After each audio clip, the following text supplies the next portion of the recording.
Ang isang babaeng tulad mo ay hindi nagbibigay ng tagapagmana. Lira. Kundi kahihiyan lamang sa isang tahanan na hindi kailanman naging sa iyo. Natigilan si Anton Montenegro sa pasilyo ang marmol ng kanilang mansyon sa Forbes Park, hawak pa rin ang maleta. Umuwi siya 3 araw nang mas maaga mula sa Cebu para sorpresahin ang kanyang asawang 6 na buwang buntis, ngunit sa likod ng pintong sala, narinig niya ang kanyang ina na itinataboy ito mula sa sarili nitong tahanan. Pirmahan mo ito at umalis ka ngayong gabi? Sabi ni Doña Isadora sa isang kahinahunan na mas masakit pa sa isang sigaw. Makakaroon ka ng 30 milyong piso. Isang pribadong klinika sa Makati, at sapat na pera para hindi na muling banggitin ang apelidong Montenegro. Hindi sumagot si Lira sa simula. Narinig lamang ni Anton ang pigil nitong pahinga. Pagkatapos, lumabas ang kanyang boses mahina. Pagod, ngunit matatag. Hindi mo mabibili ang anak ko bago pa man siya isilang. Kung maririnig mo ang sarili mong ina na ganun magsalita sa babaeng mahal mo, papasok ka ba agad o hihintayin mong malaman kung hanggang saan ang kaya niyang gawin? Dahil ng hapong iyon, hindi lang isang pagpapahiya ang natuklasan ni Anton, kundi isang bitak na inihanda ng may labis na pasensya. Nang itulak niya ang pinto, nakita niya si Lira na nakatayo sa tabingang kulay gatas na sofa. Isang kamay sa kanyang tiyan at ang isa ay nakakuyom sa isang pilak na kuwintas na hugis granada. Sa tapat niya, sa ibabawng mesa, may mga dokumentong nakaayos na parang bahagingang isang pulong pang negosyo, isang kasunduan sa pananahimik, isang pagtalikod sa mga anumang paghahabol sa hinaharap, isang sobre na may nakasulat na halagang 3,000 rupoma, at isang talaang medikal na may ulongang liham ng isang pribadong klinika. Kinuha ni Anton ang folder at binuksan ito. Sa loob ay may petsa para sa isang nakatakdang operasyon sa panganganak, pangalan ng isang doktor, at isang maikling tala. Gawin bago manganak, walang sinuman ang kumonsulta kay Lira. Walang sinuman ang kumonsulta sa kanya. Itinuwit ni Doña Isadora ang kanyang likod. Maaga kang dumating. Anak, pinipigilan ko lang ang babaeng ito na sirain ang buhay mo. Ibinaba ni Lira ang kanyang mamata. Hindi dahil sa pagkakasala, kundi dahil sa kahihiyan na makita ng kanyang asawa kung gaano nakatagal niyang tinichis ang lahat. Pagkatapos, tiningnan ni Isadora ang kuwintas salik ni Lira at sandaling namutla. Mabilis lang iyon. Halos hindi mahahalata. Ngunit nakita ito ni Anton at naunawaan na ang kanyang ina ay hindi tumitingin sa isang alahas. Kinikilala niya ang isang bagay na matagal nang nakatago. Hindi naktas na boses si Anton. Iyon ang lalong nakpabakabak kay Isadora. Dahan-dahan niyang ibinaba ang talaang medikal sa mesa. Naparabang nakahawak siya sa isang bagay na marumi. At tiningnan si Lira bago tumingin sa kanyang ina. Sinuengi nagotoriza nito. Ipinagtaas ni Isadora ang kanyang baba. Ginawa ko lang ang hindi mo kayang gawin. Ang protektahan ang pamilyang ito. Napatawa si Lira ng maikli. Walang saya. Hindi ito pangungutya, kundi pagod. Sa loob ng maraming buwan, nakarinig siya ngang katulad na pangungusap. Laging nakabalot sa magagandang asal. Laging sinasabi malapit sa isang katulong. Sa isang tiyahin. Sa isang masang masyadong mahaba para may pagtanggol ang sarili. Kinuha ni Anton ang kasunduan sa pananahimik at sinimulang basahin. Bawat linya ay tila unti-unting umuubos ng hangin sa kanyang dibdib. Kailangang lisanin ni Lira ang mansyon ngayong gabi. Tanggapin ang kabayaran. Isuko ang anumang paghahabol sa hinaharap. Iwasan ang anumang pagbanggit. Pampubliko man o pribado. Sa apelyidong Montenegro, at sa isang mas maliit na sugnay. Halos nakatago sa dulo ngang 3 pahina. Lumitaw ang isang pangungusap na nakpalamig sa kanyang dugo. Pumapayak si Ginang Lira David na sumailalim sam nga kinakailangang kaayusan ng pamilya bago ang pagsilang. Hindi ito kasunduan. Sabi niya. Ito ay isang utos ng pagpapaalis. Humarap si Isadora kay Lira. Ang isang disenteng babae ay magpapasalamat na makaalis ng may pera at walang iskandalo. Hinawakan ni Lira ang kanyang tiyan. Umagit na si Anton sa dalawa. Hindi nang may dahas, kundi may isang desisyon na huli man dumating. Ay dumating pa rin. Ganun pa man. Hindi siya tiningnan ni Lira bilang isang tagapagligtas. Ngayon ka lang pumagit na. Sabi niya sa mahinang boses. Nung itinatama ako ng nanay mo sa harap ni Manang Carmen, nakangiti ka lang para hindi maging asiwa. Nung sinabi ngang mapinsan mo na mukha akong katulong na inupahan para magsilbi ngang hapunan, iniba mo ang usapan. Nung sinabi ko sa iyo na natatakot ako sa bahay na ito, sinabi mong kailangan kong masanay. Walang may depensa si Anton, mga alaala lamang maliliit na eksena na pinalampas niya dahil hindi komportable, hindi kagyat. Ngayon, lahat ng iyon ay tila nagbababala sa kanya mula pa sa simula. Kinuha ni Lyra ang kanyang bag mula sa sofa. Ngumiti si Isadora ng malamig. Sa pag-akalang nanalo na siya, kung lalabas ka sa pinto na yan, huwag kang umasang makakabalik bilang ginang Montenegro. Huminto si Lyra. Hindi ko kailangang bumalik bilang asawa ngang kahit sino. Kailangan kong umalis bilang inangang anak ko. Susundan sana siya ni Anton. Ngunit umiling siya. Huwag mo akong sundan para lang gumaan ang pakiramdam mo sa kasalanan mo. Pagkatapos ay naglakad siya patungo sa pinto. Mabagal ang mga hakbang dahil sa bigat ng pagbubuntis at sa isang bagay na mas matanda pa sa pagod. Nang maksara ang pinto, hindi tumakbo si Anton. Ikinandado niya ang sala. Kinuha ang bawat dokumento. Pati na ang sobre na sinubukang itago ng kanyang ina sa ilalim ng isang magasin. Sa loob nito ay may kopya ng isang elektronikong liham na ipinadala 2 linggo na ang nakalipas. Mayroon lamang itong isang linyang minarkahan ng pula. Kailangang wala na si Lyra sa bahay bago isilang ang bata. At sa ibaba, isinulat kamay ni Isadora. Ay isang salitang hindi pa nakikita ni Anton sa tabi ng pangalan ng kanyang asawa. Corazon. Dumating si Lyra sa Quiapo halos hating gabi na. May isang maliit na maleta at ang teleponong nakapatay sa loop ng kanyang bag. Ibinaba siya ng taksi sa tapat ng lumang gusali kung saan nanirahan ang kanyang ina hanggang sa huling sandali. Ang puting harapan nito ay kupas na sa paglipas ng panahon. Ang mapaso sa unang palapak ay tabingi pa rin. At mula sa isang kalapit na kusina ay may amoy ng kapang barako. Walang anumang bagay doon ang tila ligtas para sa isang buntis na kararating lang mula sa isang mansyon. Ngunit mas nakahinga ng maluwag si Lyra nang tumawid siya sa pasukan. Ang susi ni Corazon David ay nakabalot pa rin sa isang asul na panyo. Nanlaban ang seradura na parabang kailangan din siyang kilalanin ng apartamento. Sa loob, lahat ay nanatiling maliit at malinis. Isang mesa na yari sa nara. 2 silya. Isang estante na may mga aklat tungkol sa pagpapanumbalik. At isang kahon na gawa sa kamagong sa ilalim ng kama. Hindi ang maleta ang unang binuksan ni Lyra, kundi ang kahon. Nakakita siya ng lumang resibo, ng litrato mula sa figan, isang madilaw na pagkakakilanlan bilang isang tagapanumbalik, at ilang manakatuping plano ng Palacio de San Miguel. Nang makita ang pangalang iyon, nakaramdam siyang dahan-dahang panlalamig. Nagtrabaho siya run 3 taon na ang nakalipas. Bago sila ikasal ni Anton. Nang kunin siya ang Montenegro Group para sa isang teknikal na pagsusuri ang MAJ, pader na may azulejo at mga bubong. Naalala niya ang silit sa silangang bahagi, ang halumikmik sa ilalim ng apog, ang mapinong bitak malapit sa sahig, at ang kakaibang pakiramdam na para siyang nasa isang lugar na hindi lubos na banyaga. Hindi kailanman ikinuwento, nege kanyang ginanaang palasyo ring iyon ay may dalang kasaysayan niya. Kumuha si Lirang isang litrato kung saan mas bata pa si Corazon. Nakatali ang buhok. Ang makamay ay may mansang ang puting alikabok. At suot ang parehong kuwintas na granada salik. Sa likod ng larawan ay may isang pariralang isinulat sa masinsin na letra. Hindi ako kinalimutan ng San Miguel. Sila. Samantala, sa Forbes Park, hindi pa lumalabas si Anton sa sala. Ang salitang Corazon, na isinulat ng kanyang ina sa ilalim ng elektronikong liham, ay hindi nagpapahinga sa kanyang isip. Umakyat siya sa lumang opisina ng kanyang ama. Isang silit na isinasara ni Isadora ng may higit na paggalang kaysa pagmamahal. Sa ikatlong hugutan ng kabinet ng gatalaksan, nakakita siya ng isang folder na walang label. Nakatago sa likod ng mga ulat pampinansyal mula 1989. Sa loop ay may isang litratong kuha sa figan.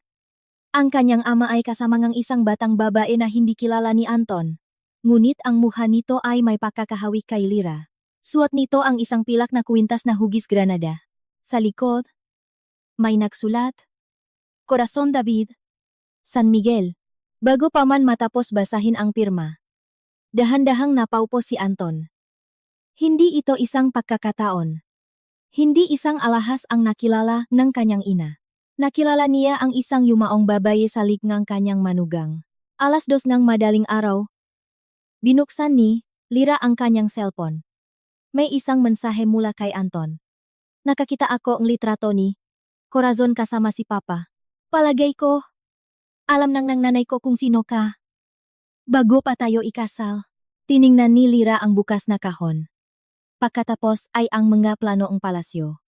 Sa ilalim ng isa sa mga ito, sa silid sa silangan, nakita niya ang isang maliit na simbolo na iginuhit kamay, isang granada. Kinabukasan, hindi si Anton ang unang tinawagan ni Lira, kundi si Ate Julian Herrera, ang abogadong binanggit ng kanyang ina sa isang sulat na walang petsa. Ang kanyang opisina ay malapit sa Intramuros, sa isang ikalawang palapak na walang elebador, na may mga dingding na puno nga polder, at isang lumang makinang kape, na mas maingay kaysa sa kailangan. Matagal bago siya pinagbuksan ni Ate Herrera. Siya ay 72 taong gulang.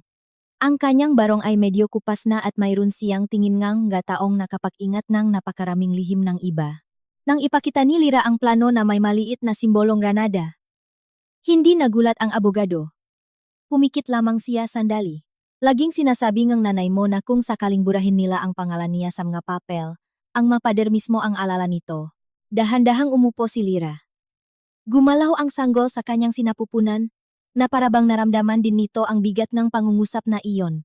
Naglabas si Ate Herrera ang isang kulay abo na folder mula sa isang metal na kabine. Sa loob ay may manggopya nga mga teknikal na ulat ng Palacio de San Miguel, mga kontrata mula 1989, at isang listahan ng mga tagapanumbalik. Sa unang bersyon, lumitaw ang pangalan ni Corazon David sa tabingang silid sa silangang bahagi. Sa huling bersyon, wala na ang pangalang iyon. Sa halip, ang pangalan ng isang arkitekto mula Maynila na malapit sa pamilya Montenegro ang nakalagay. Ang nanay ko ang gumawa ng trabaho at iba ang pumirma para sa kanya? Tanong ni Lira. Idiniin ng abogado ang kanyang madaliri sa papel. Iniligtas ng nanay mo ang nga pader na may mga ukit at bahagi ngang isang arko. Pagkatapos, pinilit siyang talikuran ang anumang karapatan ng pamilya sa palasyo. Pero ang pinakamasakit ay ito. Inagaw nila sa kanya pati na ang karangalan ng kanyang nakamay. Hindi umiyak si Lira. Nanatili siyang tahimik habang tinitingnan ang mga pahinang iyon. Na parabang ang bawat binurang linya ay isang pangalawang pagkamatay para kay Corazon. Samantala, sa Maynila, tinipon ni Anton ang dalawang abogado ng Montenegro Group at iniutos na ingatan ang lahat ng elektronikong liham na may kaugnayan kay Lira, sa klinika, at sa pampublikong komunikasyon. Walang dapat magburang ang kahit ano. Nag-alinlangan ang isa sa kanila. Hindi karaniwang pinapayagan ni Doña Isadora ang mapagsusuri nga kuwenta sama usaping pampamilya. Sumagot si Anton ang hindi nagtataas ng boses. Kaya nga sa pagkakataong ito, hindi ko hinihingi ang kanyang pahintulot. Ang reaksyon ni Isadora ay dumating bago magtanghali.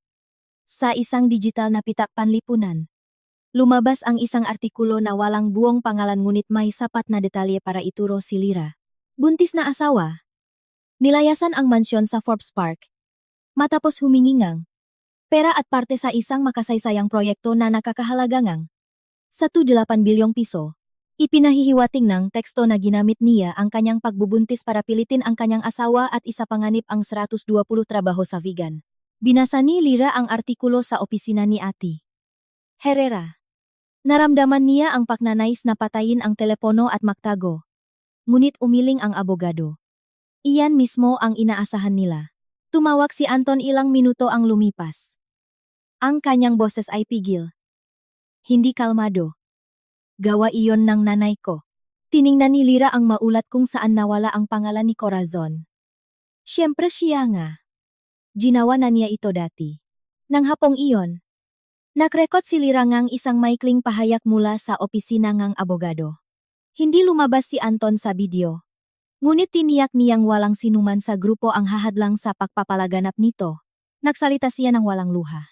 Sinabi niyang hindi siya humingi ng para umalis, na ang kanyang pagbubuntis ay hindi isang kasangkapan sa negosasyon, at may mga lumang dokumento tungkol sa propesyonal na kasaysayan ngang kanyang ina na susuriin sa mga tamang proseso. Nang magsimulang kumalat ang video, pinanut ito ni Isadora mula sa aklatan sa Forbes Park. Hindi siya sumiga. Tumawak lang siya sa isang tao at sinabi, "Kung gusto niyang buksan ang pader ng San Miguel, siguraduhin ninyong walang matitira sa ilalim." Huli na ang tawag ni Isadora para pigilan sila. Ngunit sapat na maaga para kumpirmahin na natatakot siya. Kinabukasan, nakatanggap si Ati Herrera ngang abiso mula sa teknikal na pangkat ng Palacio de San Miguel. Isang bahagi ngang azulejo sa silangang bahagi ay may mga bagong bitak at kailangang suriin bago magpatuloy sa susunod na yugto ngang pagpapanumbalik. Binasa ni Lira ang mensahe ng 2 beses. Alam niyang maaring isa itong bitak. Alam din niya na kung hindi siya pupunta, iba ang gagalaw sa pader na iyon bago pa man siya. Dumating si Anton sa Maynila makalipas ang ilang sandali. Walang super. Dala ang parehong folder ng mga dokumento sa ilalim ng kanyang braso at ang mukha ngang isang taong kulang sa tulog. Hindi niya hiniling na magtiwala si Lira sa kanya. Sinabi lang niya, "Sasama ako sa iyo kung papayagan mo ako. Hindi para bantayan ka, kundi para siguraduhin walang sinuman ang muling magsasara ng pinto bago mo pa ito makita." Tumango si Lira ng tahimik. Mabagal ang biyahe papuntang Figan. Tinitingnan niya ang mapunong akasya, mabahay na bato, at mga karatula sa kalsada. 2 beses sinubukang magsalita ni Anton at huminto. Natutunan niya, kahit man lang sa umagang iyon, na hindi lahat ng katahimikan ay kawalan. Ang ilan ay ang tanging paraan ni Lira para hindi mabasag. Sinalubong silang Palacio de San Miguel ngang maliwanag nitong harapan at mga andamyo. May mga tekniko sa patio, mga rolyo ngang plastik, mga kahon ng kagamitan, at amoy ngang basang plaster na agad nakilala ni Lira. Pagpasok sa silid sa silangang bahagi, nakaramdam siyang kakaibang bigat sa kanyang dibdib. Nandun siya 3 taon na ang nakalipas. May dalang kuwaderno, flashlight, at ang kamusmusan ng isang taong naniniwalang nagtatrabaho lamang siya sa malumang bato. Itinuro ang kapatas ang nasirang bahagi. Isang manipis na linya ang tumatawid sa apog malapit sa sahig. Maingat na yumuko si Lira. Nakasuporta ang isang kamay sa tuhod dahil sa bigat ng kanyang pagbubuntis. Naglabas siyang isang maliit na lente mula sa kanyang bag. Nilinis ang gilid gamit ang isang tuyong brotsa. At nakakitang isang bagay na hindi kabilang sa disenyo. Isang maliit na granada. Wala siyang sinabi sa simula. Yumuko si Anton sa tabi niya. Ngunit hindi hinawakan ang pader. Dahan-dahang huminga si Lira at nagpatuloy sa pag-alis ng alikabok sa maliliit na galaw. Sa ilalim ng apo, lumitaw ang 3 letra na halos hindi makita. COR. COR. Kailangan kong isang malayang espesyalista. Sabi niya. Agad na kinuha ni Anton ang kanyang telepono. Tumawag sa isang panlabas na tagapanumbalik mula sa Figan. At hiniling na idokumento ang lugar bago ang anumang interbensyon. Pagkatapos, inutusan niya ang tagapamahala na walang sinuman ang papasok o maglilinis ang pader hanggang sa dumating ang eksperto. Nag-alinlangan ang lalaki nang marinig ang apelyidong Montenegro. Ngunit sumunod nang idagdag ni Anton. Kung may gagalaw dito nang walang pahintulot, mananagot siya sa akin at sa teknikal na ulat. Isang oras ang lumipas, kinumpirma ngang eksperto ang kinatatakutan ni Lira. Ang marka ay nasa ilalim ngang isang lumang patong ngang apo. Hindi idinagdag kamakailan lamang. Sa tamang anggulo ng ilaw, ang buong parirala ay nagsimulang lumitaw. Malabo ngunit nababasa. Che. David. Restored.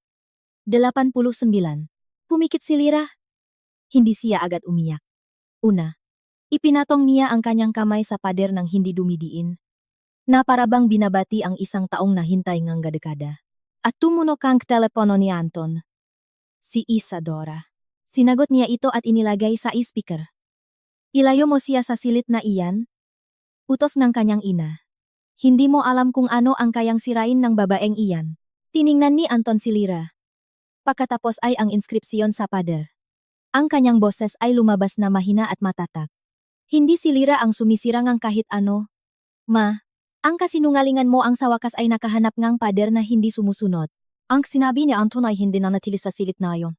Bago matapos ang hapon.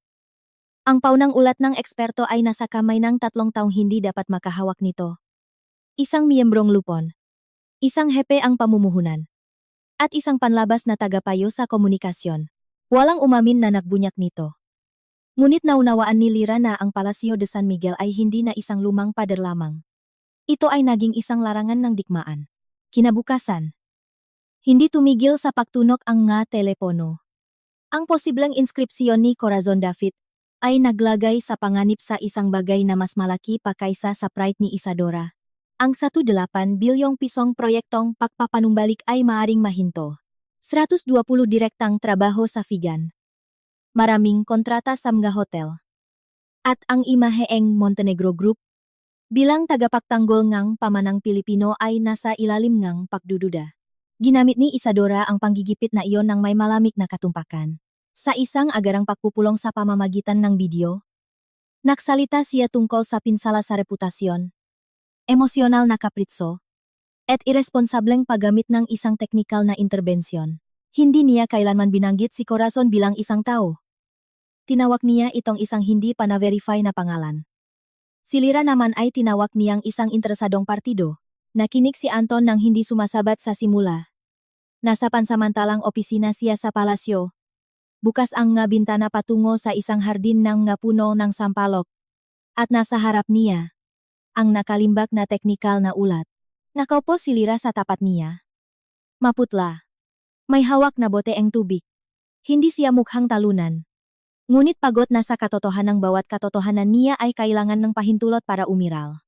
Nang sabihin ni Isadora na isinasapanganib ni Lira ang kinabukasan ng maraming pamilya sa Figan, isinara ni Anton ang folder. Hindi natin gagamitin ang mga manggagawa bilang pananggalang para pagtakpan ang isang huwad na kasaysayan. Maikling ngunit mabiyota ang katahimikan sa screen.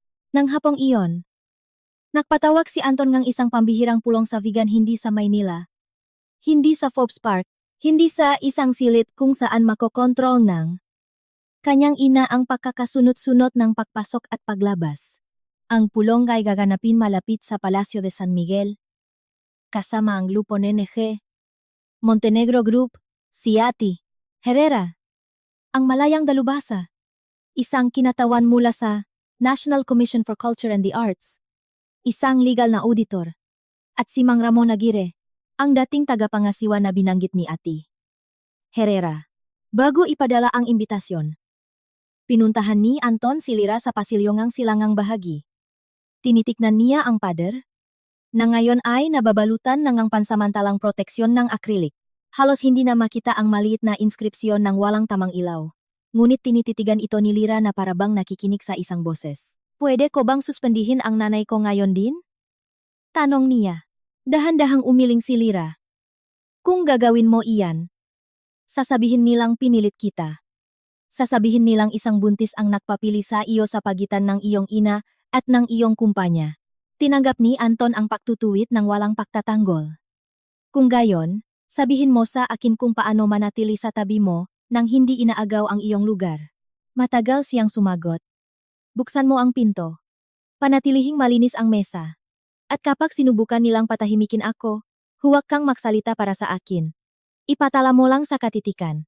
Binago ang pangungusap na iyon ang pag-unawa ni Anton sa katapatan. Nagsimula ang pulong makalipas ang 2 araw sa isang lumang hotel. 700 metro mula sa palasyo, dumating si Isadora na nakaitim. May matigas na handbag. At ang kahinahunan ng isang taong nanalo na sa maraming digmaan bago pa man pumasok sa silid. Binati niya ang lahat maliban kay Lira. Nang magsimulang magpaliwanag si Ati Herrera tungkol sa pakakaibangang isang error sa arkibo at isang sinadyang pagbubura, pinutol siya ni Isadora. Binibigyan natin ng sobrang autoridad ang mahindi kumpletong dokumento at ang isang babaeng halatang apektado ng kanyang kalagayan. Tumingala si Lira. Ngunit hindi pa sumagot. Hindi rin nakipagtalo si Anton. Tumingin lamang siya sa kalihim ng pulong at sinabing, mangyaring itala na ginagambala ni Doña Isadora ang paglalahat at kinukwestiyon ang emosyonal na kalagayan ni Lira David ng walang medikal na ulat na magpapatunay rito. Sa unang pagkakataon, nawalan ng kontrol si Isadora sa loob ng kalahating segundo. Ilang minuto ang lumipas. Bumukas ang pinto sa gilid. Pumasok si Mang Ramon Aguirre. Nakatukot sa isang baston. May hawak na isang brown na. Sobra na mahigpit niyang yakap. Nang makita siya, itinuan ni Isadora ang tingin sa kanya mula kay Lira. At naunawaan ni Lira na ang matandang lalaki ay hindi lamang nagdala ng maalaala, Nagdala siyang isang bagay na kinatatakutan ni Isadora sa loob ng 35 taon. Hindi binati ni Mang Ramon si Isadora. Naglakad siya patungo sa mesa, isinandal ang baston sa isang silya, at hinawakan ang sobre gamit ang dalawang kamay, na parabang nag-aalinlangan pa kung ibibigay ba ito o dadalhin na sa kanyang libingan. Tuyo ang kanyang boses nang magsalita siya. Itinago ko ito dahil duwag ako. Hindi dahil ito ay tama. Walang gumalaw. Naramdaman ni Lira ang paggalaw sa kanyang sinapupunan at ipinatong ang isang kamay sa kanyang tiyan. Hindi para humingi ng awa, kundi para alalahanin kung bakit siya naroon. Nanatili si Anton sa kanyang tabi. Hindi inaagaw ang kanyang puwesto. Binuksan ni Mang Ramon ang sobre. Una niyang inilabas ang isang kopya ngang teknikal na ulat mula 1989.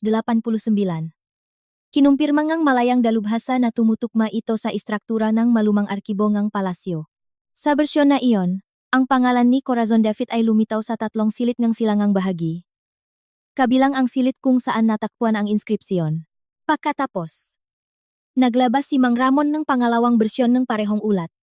Dito, nawala na ang pangalan ni Corazon. Humingi ng pahintulot si ate. Herrera na basahin ang isang sulat kamay na tala sa gilid ng isang panloop na kopya. Hindi nanginginig ang kanyang boses. Ngunit ang buong silit ay tila nakpigil ng hininga. Alisin ang pangalan ni Corazon David sa pinal na ulat bago ang pinal na pirmahan. Nakrus ng mga kamay si Isadora sa mesa. Ang isang lumang tala ay hindi nakpapatunay na utos ko iyan. Tumingala si Mang Ramon. Hindi. Pro ito. Mula sa sobre. Naglabas siya ng isang maikling liham na may letterhead ng Montenegro Heritage. Pirmado ngang isang batang Isadora. Hinihiling nito na itama ang teknikal na pakilala para maiwasan ang nakalituhan sa mana sa hinaharap. Hindi nito sinabing magnakaw. Hindi sinabing burahin. Gumamit ito ngang malilinis na salita para sa isang maruming gawain. Hindi inalis ni Lira ang kanyang nga mata sa papel. Maraming beses niyang naisip ang kanyang ina na pagod. May mansang alikabok sa mga kamay. Umuwing mag-isa sa Quiapo. Ngunit ang makita siyang naging isang binurang linya ay masakit sa isang mas malamig na paraan. Nagbago ni estrategia si Isadora. Tumingin siya sa lupon. Hindi kay Lira. Kahit pa may mga pagkakamali sa administratibo. Itinago na babaeng ito ang kanyang ugnayan kay Corazon David. Pumasok siya sa pamilya ko. Pinakasalan ang anak ko. At ngayon ay ginagamit ang kanyang pagbubuntis para atakihin ang isang proyektong nakakahalaga ngang 1.8 bilyong piso. Binuksan ni Anton ang folder na iningatan niya mula pa noong gabing iyon sa Forbes Park. Walang drama. Inilapak lamang niya sa mesa ang makopya ng elektronikong liham, ang reserbasyon sa klinika, at ang palitang ng mensahe sa tagapayo sa komunikasyon. Bago pa kayo magpatuloy sa pagsasalita tungkol sa manipulasyon, sabi niya, mas makabubuting basahin ninyo ang inihanda ng aking ina. Nakatanggap nga kopya ang kalihim. Binasa niya ng malakas ang linyang may pulang marka. Bago manganak, kailangang wala na si Lira sa bahay. At wala na sa kuwento, iba ang katahimikan ngayon. Hindi na ito pagkailang. Ito ay pakilala. Natigilan si Isadora. Sa unang pagkakataon, wala siyang mahanap na eleganteng salita. Tiningnan siya ni Anton nang may kalungkutan na mas mabigat pa sa galit. Ma, hindi mo ako sinubukang protektahan. Sinubukan mong ulitin sa asawa ko ang ginawa ninyo kay Corazon, alisin siya sa bahay. Sa mga papel. At sa alaala bago pa niya may pagtanggol ang kanyang sarili. Nagsalita si Lira. Nang hindi nagtataas ng boses. Hindi ako naparito para agawin ang palasyo ng kahit sino. Naparito ako para ibalik ang pangalan sa aking ina. At para pigilan ang aking anak na isilang sa loop ng isang kasinungalingan. Kinumpirma ng eksperto na ang inskripsyon ay hindi maaring idinagdag kamakailan lamang. Ipinresinta ni Ate Herrera ang sulat ni Corazon, kung saan ipinaliwanag niyang buntis siya ng pilitin siyang talikuran ang kanyang makarapatan at ang kanyang teknikal na pag-akda.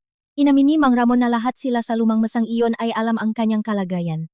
Humiling ang lupon ng 20 minutong pahinga. Lumabas si Isadora sa pasilyo. Ngunit walang sumunod sa kanya. Nang sila ay bumalik, binasa ang desisyon ng walang paligoy-ligoy. Agarang suspensyon ni Doña Isadora sa anumang desisyong may kinalaman sa Palacio de San Miguel. Pagbubukas ng isang malayang pagsusuri ng kuwenta. Pagrepaso sa talaksan ng 1989. Opisyal na proteksyon sa silit sa silangang bahagi at propesyonal na pagpapanumbalik ng pangalan ni Corazon David sa mga teknikal na dokumento. Bukod pa rito, kailangang maglabas ang pampublikong pagwawasto ang Montenegro Group tungkol sa mga paratang laban kay Lira at harangin ang anumang interbensyon ang pamilya sa kanyang mga desisyong medikal at sa pagpaparehistro ang bata. Pumirma si Isadora sa katitikan na may naninigas na kamay. Pagkatapos, tiningnan niya si Lira.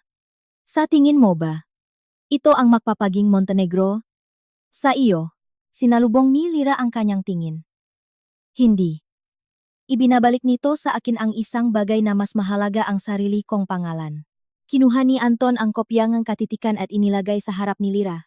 Sa huling pahina, sa tabi ngang selyong lupon, nakasulat sa unang pagkakataon sa lupngang na dekada.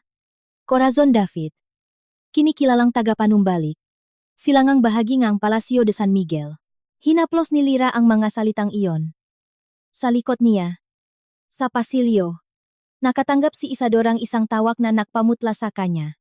May nagbunyag ng elektronikong liham sa media. Ang pagbubunyag ng elektronikong liham ay hindi sumira kay Isadora sa isang gabi? Ngunit inalis nito ang isang bagay na pinrotektahan niya buong buhay niya? Ang kontrol sa kwento. Sa loob ng ilang araw, pinag-usapan ng madiyaryo ang linyang may pulang marka, ang silit sa silangan, at ang pangalan ni Corazon David na muling lumitaw kung saan hindi ito dapat nawala. Hindi nagdiwang si Lira. Hindi siya nagbigay ng mahahabang panayam o hinayaang maging palabas ang kanyang pagbubuntis. Bumalik siya sa Maynila kasama si Anton at humiling ng isang bagay bago ang anumang pagkakasundo. Lahat ng dokumentong medikal, sibil, at pampamilya tungkol sa bata ay dapat manatili sa ilalim ng kanyang kontrol. Pumirma si Anton ng walang pagtatalo. Pagkatapos, kinansela niya ang klinika sa Makati at ibinigay kay Ate Herrera ang kumpletong kopya ng maelektronikong liham ni Isadora. Ang Palacio de San Miguel ay hindi naging isang tropeo.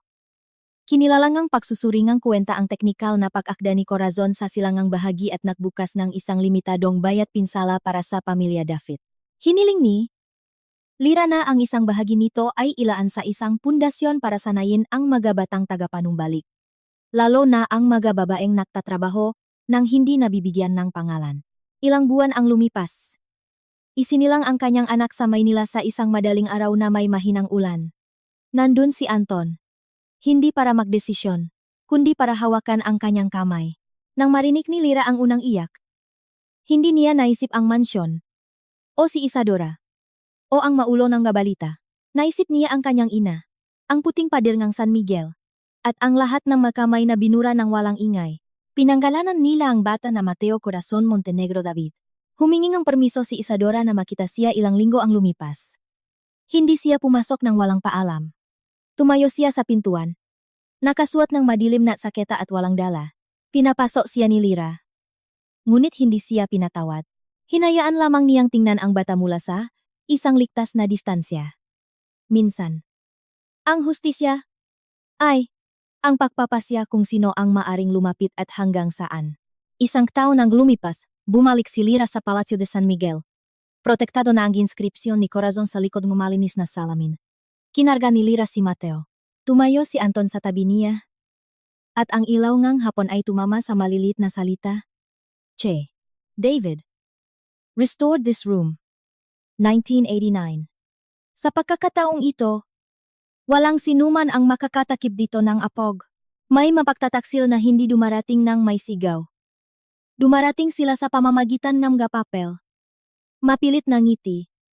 Katahimikan sa hapagkainan. At mga pangungusap na sumusubok na pagdudahan mo ang iyong sariling halaga. Matagal bago ito naunawaan ni Lira. Ngunit nang mangyari iyon, hindi niya pinili ang pahihiganti. Pinili niya ang isang bagay na mas mahirap.